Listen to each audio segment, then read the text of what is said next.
Welcome back, everybody. Haunted Beard here. Thank you for joining me. Well, today I want to give you my official ranking of the films directed by Ari Aster. I'm going to cover all 11 films. And of course, he only has 3 feature length, but he has 8 short films that I want to talk about as well. And shout out to JS Watch 9270 for actually giving me the idea for this video. I thought it was just a great idea. Just dropped my Bose Afraid review a couple days ago. Figured this would fit right in well with that. So also too, I did a video earlier this year talking about Ari Aster short films, and after I made it, I realized I actually missed one. So this will give me an opportunity to talk about that one, give you my official ranking. So without further ado, here we go. So kicking things off at number 11 is Basically, and this came out in 2014, clocks in at around 15 minutes, and this is really the only one on the list that I don't really get a whole lot out of. It doesn't really do all that much for me. It's not bad, it's just pretty it's okay. And this one is about a girl played by Rachel Brosnahan who's like late teens, early 20s.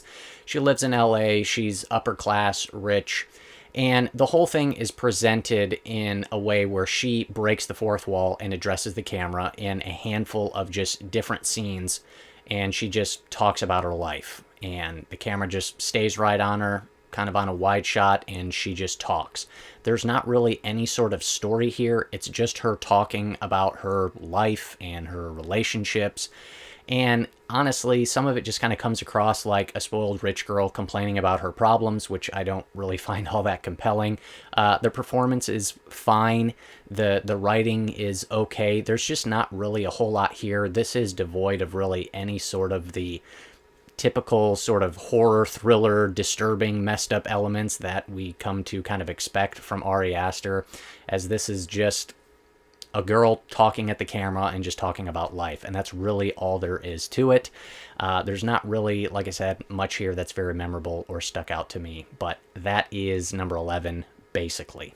Next up at number 10, and this is actually the one that I missed in my previous video talking about Ari Aster short films, and that is Herman's Cure-All Tonic. This came out in 2008. This is actually Ari Aster's first directorial effort. It clocks in at about 11 to 12 minutes, and this one's decent. It at least kind of has a bit of a sort of disturbing, messed up element to it that I appreciate. It has a bit of a disturbing twist. And basically, it's just this guy who makes this cure-all tonic in a pharmacy that has a very, I'll just say, gross ingredient. And he deals with some customers who are very rude and demanding.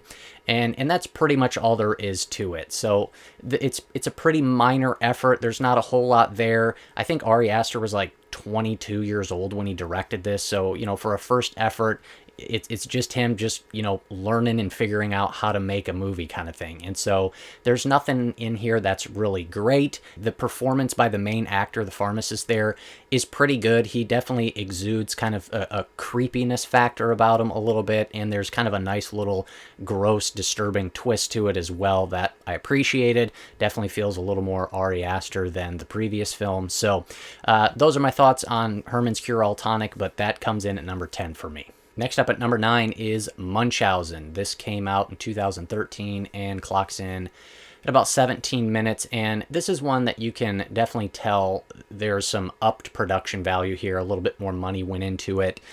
The shot selection's just a little more intentional, and you can tell it's just a little more thought out. It just looks prettier and nicer and better lit and things like that. This one too has kind of a unique storytelling structure to it in that it all plays out in this silent film montage with music playing over the top, and it tells the story of this relationship between a mother and her son who is going off to college.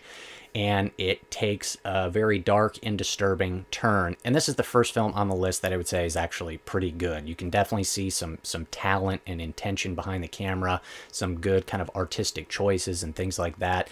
This film kind of reminds me of this sort of Disney Pixar type of it has a Disney Pixar type presentation. It reminds me a little bit of the opening sequence from Pixar's Up. I will say though, I was able to kind of predict what was going to happen, as the title is actually a bit of a spoiler if you understand the connection there, but the performances are also pretty good as well. I like just kind of the silent film montage presentation, and so I think overall Munchausen is it's a pretty solid effort. Coming in at number 8 is TDF Really Works. And this came out in 2011 and is only 2 minutes long. This is his shortest one. And this is more or less just sort of this commercial, fake advertisement for this very weird particular product. And I won't give it away. Definitely check it out. But this one, at least the first time I was watching this, was kind of my first introduction into Ari Aster's sense of humor. And he has a very kind of twisted, on-the-nose, crude sense of humor. And if you're a guy, I think you'll at least maybe get a bit of a kick out of this. It's just very ridiculous and over the top. It's juvenile, it's stupid, it's silly. I thought it was kind of funny. And so there's not much here. Like I said, it's 2 minutes, but I kind of enjoy this one, as juvenile as it is. But TDF Really Works is my number 8. Next up at number 7 is Cest La Vie, and this came out in 2016. It clocks in about 8 minutes. And this one is the exact same presentation as Basically, only I think it is significantly better. This one, instead of it being a spoiled rich girl in LA, it is an old homeless man. And this one, the performance and the character is better, the dialogue is better, it's funnier, and I just quite enjoyed this one. It's also a little bit shorter too, so the pacing is just a little bit better as well. Again, here we've just got our main character addressing the camera directly at a handful of different locations, and this guy is just kind of spouting off his worldview and life philosophy, and the character here is just this angry, ornery, pessimistic old man who has a very dark and depressing outlook on life and the world and people, and I just thought this one was pretty funny and quite enjoyed it. I said in my previous video talking about this that this guy and some of the writing here reminded me of like a George Carlin bit. Just this old guy who's just mad at the world and just spouting off his, worldview and life philosophy, but it's just pretty hilarious. And so I got George Carlin vibes from this guy and from this short film, and it's pretty funny and it made me laugh, and I thought it was pretty solid and I quite enjoyed it. Next up at number 6 is The Turtle's Head. This came out in 2014, clocks in at about 12 minutes.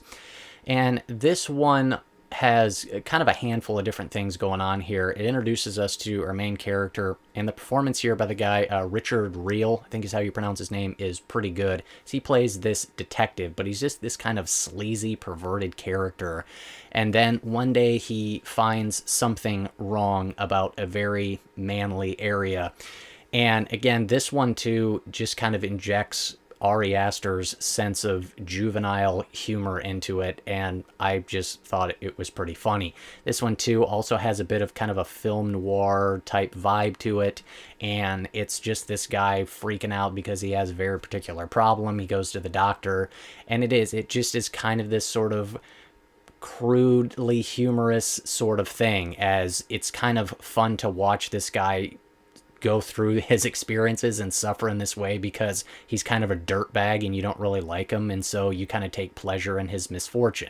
And so that's kind of the entertainment factor we get out of this one. I think The Turtle's Head is pretty good. I think the title also is pretty great once you realize kind of the reveal of what exactly is going on, the mysterious medical condition that he has. But yeah, it's pretty good. Again, it's got a weird, twisted sense of humor and a good lead performance, and I enjoyed it.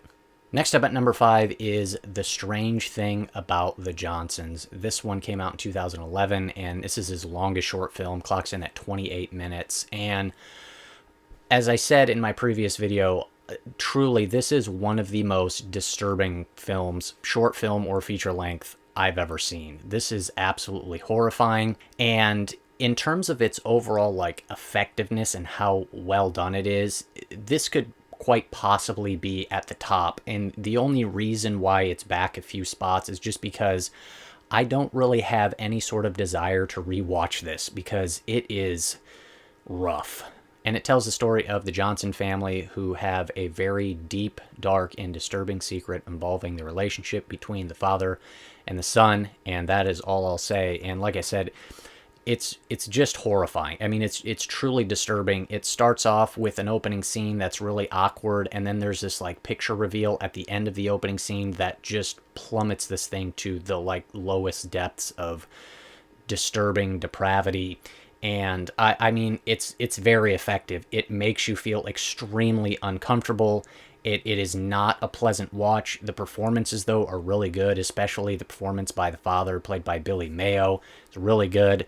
A lot of the content here is kind of more, it's not super explicit. It's more subtle and suggested, which I think sometimes can even make it worse. There's a particular scene where the father is in a bathtub and all hell breaks loose, and you just get a lot of sounds and stuff like that, and it's very, very uncomfortable and disturbing. And like I said, it really is, I will never forget this movie. And it's a brutal one, it's a rough one. So yeah, but as of right now, it sits at number 5 on my list. Next up at number 4 is Beau. This came out in 2011 and clocks in at 7 minutes. And this is my favorite of Ari Aster's short films. And this tells the story of this middle-aged man, neurotic, anxious, who is about to go visit his mother, only his keys are stolen. And this is the short film that Ari Aster used as a bit of an inspiration for Bose Afraid. But man, I think for a 7 to 8 minute short, it's pretty fantastic and pretty great. And the performance here, again, by Billy Mayo, who was in the previous film that I just talked about, is just really solid. And this is just a great example. There's like so much craziness that happens in this movie's runtime. It's wild. It's just nonstop. The pacing is just like full throttle for the whole thing. But this is one that Ari Aster he mixes the tones of comedy and horror here so well. And it, like, the comedy doesn't take away from the horror doesn't take away from the comedy. It just blends it so well in just this weird, crazy sort of concoction. And it's just really good. It's really effective. There's some genuinely creepy and unnerving moments, and then also some genuinely pretty hilarious and funny moments as well. And the performance, again, by Billy Mayo just sells it. And his kind of physicality, his facial expressions are just great. And it's just fun to watch. And like I said, this is a crazy one. There's so much that's packed into the 7 minutes. But I think in terms of, a 7-minute short film, this is about as good as you can do. I think Beau is pretty fantastic. All right, so we got to the top 3, and yes, the top 3 are his feature-length films, and it's hard to kind of compare a 2-hour, feature-length film to, a 10 or 15-minute short film, but really, I just wanted to make this to give me the opportunity to talk about all of his films, and I can say I genuinely do like his 3 feature-length films the best, although the previous 2 short films, I think, could potentially enter into this realm. I think Strange Things About the Johnsons and Beau are really, really solid. But nevertheless, here we go. Coming in at number 3 for right now is Midsommar. Midsommar came out in 2019, stars Florence Pugh, Jack Reynor, and tells the story of a very, I'll just say, twisted relationship where Florence Pugh's character is taken along on a trip with her boyfriend, played by Jack Reynor, to Sweden, which is one of his college buddies' hometown, to this Swedish Midsummer Festival. And things just get absolutely wild and twisted and crazy. And this film it's pretty fantastic. And I quite love it. I really love it. I think it's awesome. The opening 15 to 20 minutes or so, whatever it is, the opening sequence there where Florence Pugh, spoiler alert, finds her parents killed is some of the most troubling and messed up filmmaking I've seen in a while. It is truly, truly whacked out, and but it's just really effective, and that sequence has stuck with me. It is just wow. Anyways, the performance by Florence Pugh is just great. She was on my recent video that I just did of the top 15 final girls, so I think she is awesome. And she is kind of a bit of a different than your typical final girl. But look, there's so much that could be said about this film's, visual presentation and everything, and I'm not going to say anything that hasn't been said before, but it's absolutely gorgeous. This has got to be one of the most brightly lit and colorful horror movies I've probably ever seen, and it's just fantastic. Like, when's the last time you've seen a horror movie that you can, like, genuinely say is beautiful looking? This is definitely that. And there's just some phenomenal sequences. The whole ritual scene where the people jump off the cliff is just really messed up and disturbing. I like the pacing here. It's a longer movie, but I like the pacing, kind of the slow burn and build up as it just kind of gradually, the pot just starts to boil until it boils over. The ending final sequence is, again, just all sorts of messed up and is just pretty great. I love the world that he creates. I think he directs the heck out of this thing, and it's pretty fantastic. So Midsommar is my number 3. Next up at number 2, and I'm going to go with the latest, Beau is Afraid. And I've only seen this film once, but it is still fresh on my mind as I just watched it just a few days ago. And man, wow, I really, really liked it. I think it's fantastic. I have a full review for it. Be sure to check that out if you want a little bit more in-depth thoughts on it. But this is just such an experience. I think I said in my review for it that, like, this is a movie that shows me what movies are capable of. I mean, just the ambition here, the creativity, the scope of this thing, just the way it's presented and the way it tells a story, it's just, I think, phenomenal. This is an experience. It is a ride unlike anything I have ever seen before, and I'm very hesitant about dropping ever bombs, but I can honestly say I have never seen anything like this. It is so uniquely its own thing. Joaquin Phoenix is pretty fantastic, and Ari Aster just does such a great job of recapturing kind of the tone and the vibe of the short film, which really mixes the good horror and comedy together. And he just has such a unique sense of humor, and he's able to weave that into genuinely weird and creepy and unsettling and disturbing scenes. And it just really works. And I understand that some people just will not jive with this at all, and that's totally fine, because the tone here is just, it's kind of all over the place. But man, I thought it was just fantastic. The journey on this thing is one that I am very much looking forward to going on all over again. The whole sequence in the middle of the movie that gets to, like, the animated sequence, I thought was just pretty awe-inducing and just awesome. I love just the ridiculousness of it all, the absurdity of it all, the surrealness of it all. I think it's just pretty fantastic. So yeah, I quite enjoyed Bose Afraid. I think it's a pretty awesome film. I can't wait to watch it again. But yeah, it's my number 2. And of course, that leaves the one and only Hereditary as my number 1. This is one of my all-time absolute favorites. I think this film is nearly a perfect film. I think it's fantastic.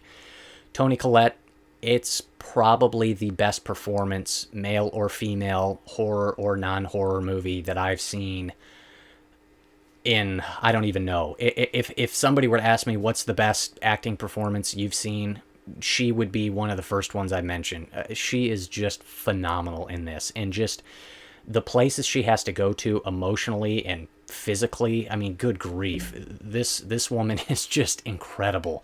The dinner scene where she's chewing out Alex Wolff's character, I can't remember his name, but man, what an amazing scene. Her scene when she finds Charlie, I mean, good grief, she is just everywhere and all over the place. Her range in this is just unbelievable. This movie is genuinely disturbing, and obviously the sequence with Charlie and the head decapitation is one of the greatest horror scenes and most memorable and effective horror sequences I've ever seen. I've covered it on my channel just a handful of videos ago. Check that out if you want some more in-depth thoughts. But look, this film is fantastic, and I'm noticing now with Ari Aster having made his 3rd film, is relationships play a very pivotal role in all 3 of his feature-length movies. And this is obviously no exception to that. This is a very dark family drama that turns into an all-out horror film especially at the end of it when it kind of brings in a bit of a, demonic supernatural element to it. But it's a family drama horror film, and it is just fantastic. He directs the heck out of this thing. Just some of the shot selections and the camera work is great, and the editing is great. It's a phenomenal movie. I could go on and just sing the praises up to high heaven, but I'll shut up now. So anyways, yeah, Hereditary is my number one. It's a phenomenal movie. So those are my thoughts. Thank you for joining me. Thank you for watching once again. Like always, please hit that subscribe button. I greatly appreciate it. Also, hit me up down below. Let me know your ranking. Would love to hear from you. That's all I got. I will see you next time on The Haunted Beard.